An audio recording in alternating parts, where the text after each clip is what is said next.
Assalamualaikum warahmatullahi wabarakatuh.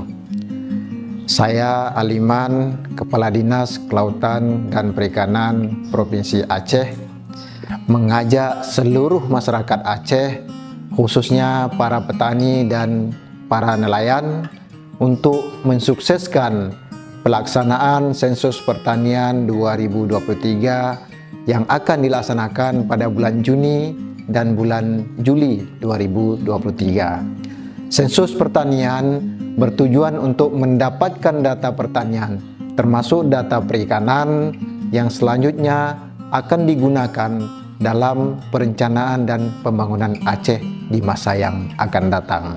Oleh karena itu, mari terima kedatangan para petugas sensus dan berikan jawaban yang benar dan jujur.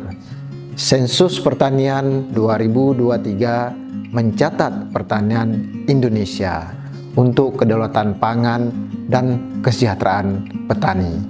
Terima kasih. Wassalamualaikum warahmatullahi wabarakatuh.